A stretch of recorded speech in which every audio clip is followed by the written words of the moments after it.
Smart Business. Smart listener, sering ya kita dengar mungkin ungkapan-ungkapan orang zaman dulu, emang di dunia seni mau makan apa kamu? Begitu kan? Mau ngapain kamu? Begitu kan? Hingga akhirnya Anda mungkin mengalami hal serupa, kemudian terjun di bisnis. Tapi masih ada rasa ingin mengungkapkan jati diri, masih ada seni di sana. Nah, kita mau tahu nih, di dalam bisnis begitu, bisakah seni dan bisnis linear atau berjalan beriringan? Kita dengarkan insight-nya bersama dengan Mas Dev Chowa. Halo Mas Dev. Halo Mbak Tasya, apa kabar? Baik, Mas Dev gimana kabarnya? Baik. Baik. Bisakah? Langsung pertanyaannya gini ya. Seni dan juga bisnis itu berjalan beriringan Mas Dev. Karena nih sering banget kita dengar statement seperti itu kan. Bahkan saya juga kayak, oh iya ya, gitu. Jadi apa ya, bisakah gitu. Jadi bertanya-tanya lagi. Silakan Mas Dev. Ya, kalau ditanya seperti itu, mestinya bisa. Karena apa? Nggak mungkin tidak ada satu hal apapun yang kalau benar dijalankan tidak menghasilkan uang. Ya, itu dulu satu. Nah, seperti apakah seni itu atau seperti apakah bentuk rupanya, ya itu memang kita harus pikirkan gitu dengan kemampuan sang artisan tersebut atau si pebisnis tersebut. Karena kalau kita cuma hanya ikut-ikutan, ya itu pasti ada masanya gitu. Tapi kalau Anda sebagai pioneer, ya sebagai pencetus dari ide tersebut, takes time, tapi mungkin berhasil begitu. Jadi sesuatu itu tidak ada yang instan, ya balik lagi sesuatu itu tidak ada yang instan, apalagi kita bergerak dengan budaya begitu. Nah sebagai contoh misalnya lukisan, ya pelukis Indonesia itu sangat terkenal dari dulu sampai sekarang dan nilainya itu fantastis, super fantastis, dikoleksi oleh para kolektor dunia dan juga kolektor besar Indonesia begitu. Jadi kalau dibilang apakah seni dan financial bisa saling beriringan begitu, udah pasti bisa, tapi harus tepat begitu. Nah, selain ketepatan itu juga di era sekarang ya, maksudnya jejaring itu sangat penting ya. Jadi bukan hanya kita memperdagangkan seni itu atau misalnya fashion itu, ya kita jejaring itu harus pandai begitu. Dan juga kita harus mengerti jelas ya market dan pasar yang kita tuju gitu. Karena balik lagi, tanpa itu kita hilang arahan gitu. Misalnya ya tetangga sebelah ya bikin baju tipe tertentu gitu ya. Ya udah itu lagi laku banget tuh, sehari bisa 30 kodi gitu misalnya. Ya udah kita bikin juga yang sama deh. Nah, itu akan menjadi tren bebek aja istilahnya, cuma ngikutin manut, begitu satu saat mereka buntu, dia juga buntu karena idenya hanya sebatas mengikuti tren begitu. Memang kita harus menciptakan sesuatu tuh yang unik ya, apalagi urusan dengan budaya. Jadi kalau unik itu orang pasti interest. Nah, interest itu orang akan berpikir, kayak keren tuh ya, misalnya di fashion ya. Keren tuh ya, gue nggak pernah lihat loh kayak gitu. Oke, gue coba deh gitu. Nyaman dipakai, maksudnya polanya enak ya, bahannya bagus, terus udah gitu batik atau songket atau tenun atau apapun begitu ya. Itu orang akan dari mulut ke mulut, apalagi zaman sekarang di sosmed ya, pakai sesuatu yang bagaimana kan langsung selfie, ya kan? Keren, lu beli di mana tuh? Nah, istilahnya begitu. Jadi hubungan antara si artisan juga dengan pembeli pun itu juga harus dibina. Karena apa? Pembeli itu adalah sebenarnya marketing keliling mereka, begitu. Jadi kalau istilahnya kita memang terjun di dunia seni gitu, dan apakah bisa menghasilkan uang?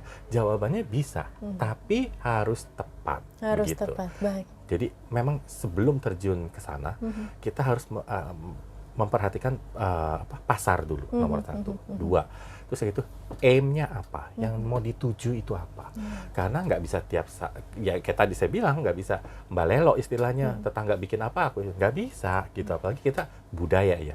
Nah, terlepas dari itu kan kita harus memilih mau apa ya. Misalnya apakah mau tenun, mau songket, mau ikat, mau apapun begitu ya. Mau batik cap tulis atau apapun seperti itu. Jadi ini harus memang menggali diri dulu nih sebelum bikin. Jadi mau istilahnya mau berusaha ya, tapi memperkaya diri dulu nih gitu. Gue mampu nggak ya kalau bikin ini? Karena apa? Seperti yang sebelumnya kita bicara, ketemu dengan perajin itu gak gampang, Iya. gitu. Karena urusan dengan budaya pasti berurusan dengan perajin. Benar. Kecuali lukisan. Kalau lukisan kan antara kanvas, koas, dan cat, dan si pelukis. Pelukis. Gak ada orang lain. Gak ada yang diajak ngobrol Gak ada yang ya? diajak ngobrol. Kecuali itu kanvas yang diajak ngobrol. Jadi hanya itu doang gitu. Tapi kalau yang kita berhubungan dengan orang lain, kita harus paham budaya mereka, kita harus mengerti situasi dan sikon mereka. Lebih panjang istilahnya. Nah, itu yang harus dipahami dulu. Begitu. Jangan ntar kalau udah terjun, ternyata susah, lalu ditinggalkan. Kadang banyak sekali yang seperti itu. Jadi gini, wah gue sih maunya bikin ini, gini gitu. Ternyata pas gue jalan, gila susah banget, abis itu buka bengkel. Istilahnya begitu.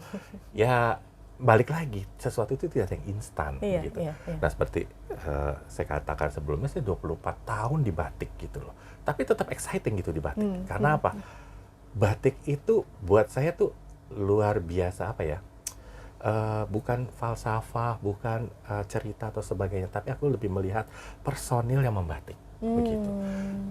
Di situ ada ketekunan, di situ ada kesabaran, di situ ada kerendah hatian, di situ ada ketenangan dan lain sebagainya.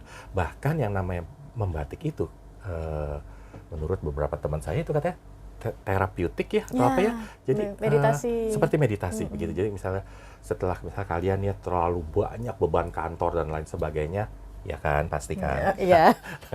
Nah itu tiba-tiba satu hari ya kamu bisa meluangkan waktu ya untuk hanya sekedar membatik apa aja begitu. Tidak harus mengikuti pola tertentu. Seenaknya goresan tangan seperti itu. Nah, hal tersebut itu akan menenangkan kalian ya, atau menenangkan si pembatik itu luar biasa. Makanya kalau kita datang ke ke perenggok batik, dapur batik istilahnya, nggak ada satupun yang bicara. Dan mereka semua asik dodok ya istilahnya di bawah ya. Kalau saya sih nggak sanggup 5 menit, habis itu berdiri gitu loh. Udah kesemutan. Udah kemana-mana, kesemutan. Jadi kalau mereka bisa jam 8, jam 9, sampai jam 5 sore istirahat 1 jam, itu sih luar biasa. Kalau saya udah pakai koyo di belakang. Dan merek-merek lain ya yang pakai tube ya. Nah, seperti itu. Jadi di situ kita melihat itu sebenarnya gitu, bahwa luar biasa loh bangsa Indonesia ini, terutama para perajin batik itu, mereka bisa dengan telitinya, dengan tenangnya membuat satu karya gitu. Di balik cerita bahwa mereka seperti itu, kita tidak tahu maksudnya kesehariannya. Kesehariannya mungkin mereka buruh tani, atau bisa juga ibu-ibu rumah tangga yang memang butuh penghasilan ekstra. Dan kebanyakan dari mereka juga terkadang buta huruf, begitu. Jadi ya itu seperti itu ya. Maksudnya kalau kita harus mengerti mengenai cerita si batik ini, begitu. Nah, satu sisi kalau kita sudah paham dan mengerti ini semua ya, nah mungkin bisnis yang Anda tuju itu bisa tercapai. Karena apa? Interaksi antara si perajin atau siapapun itu bisa terjalin, sehingga kalian nanti bisa satu konsep ya, menciptakan ide yang kamu mau, begitu. Jadi setidaknya melahirkan satu ide yang bagus ya antara si perajin dan si artisan. Nah, ini pasti akan berjalan. Nah, kalau misal perajinnya sudah satu nada ya, satu frekuensi dengan si artisan, tinggal si artisan memasarkannya seperti apa. Nah, memasarkan seperti apa? Balik lagi tadi. Linknya harus kuat, jejaringnya harus besar, manfaatkanlah medsos sebanyak mungkin ya, karena itu salah satu penunjang sekarang yang sangat mudah begitu. Lain kalau kita berbicara dulu ya, apa-apa misalnya harus beriklan di majalah, beriklan di koran, yang harus butuh biaya. Gitu. Kalau sekarang dengan mudahnya tinggal ngambil gawai ya, tek di salah satu platform medsos, langsung tayang, istilahnya begitu. Nah, itulah yang saya bisa katakan bahwa seni dan apakah menghasilkan uang? Ya bisa, tapi harus tepat. Gitu. Ini yang dibutuhkan ya. Biasa orang seni itu sangat idealis begitu kan. Betul. Ya, Mas Dave. Jadi tidak kurang bisa untuk menyesuaikan diri dengan mungkin kebutuhan bisnis atau sebenarnya marketnya itu seperti apa begitu. Berarti ini kan dibutuhkan kolaborasi juga mungkin dengan orang yang ahli di bidang itu begitu ya. Karena kalau aku lihat di Eropa atau sekarang ya sedang viral di 2024 boneka Labubu. Iya kan? Itu kan produk seni dari seorang seniman Ya, yang betul. membuat ikon seperti itu begitu betul. kan, kemudian dikomersialisasikan oleh Ya. oleh ya agensi atau lembaga gitu kan. Berarti butuh juga mungkin kolaborasi begitu ya Mas Dev? Kolaborasi itu memang perlu dibutuhkan. Jadi misalnya begini, kolaborasi misalnya kain-kain wastra Indonesia biasanya dikolaborasikan dengan desainer, begitu. Ya. Nah, desainer ini balik lagi memang mereka punya satu idea ya, yang kayak tadi ya, idealisme dia Idealisme. seperti apa. Nah, itu biasanya bisa disinkronize gitu. Nah, akan terjadi sesuatu yang memang karya yang luar biasa dari seorang desainer seperti itu. Nah, seperti tadi boneka Labubu itu gitu. Nah, kebetulan kemarin ada satu acara batik, tiba-tiba satu orang satu narasumber bilang, mungkin nanti ada batik Labubu. Ya betul. Lah, saya bilang gini, saya lagi ya karena lagi serius ya, membicarakan itu, lagi mikir yang mana ya batik Labubu nggak pernah ada. Loh, tapi ternyata Labubu itu toh rupanya. Jadi itu ya salah satu juga ya sesuatu sebenarnya tuh yang mengulik saya gitu loh. Memang betul sih. Kenapa budaya itu ya nggak harus itu melulu begitu. Paling tidak pakemnya itu kita masih pakai, tapi bentuknya mungkin tidak seperti itu ya. Misalnya batik gitu ya.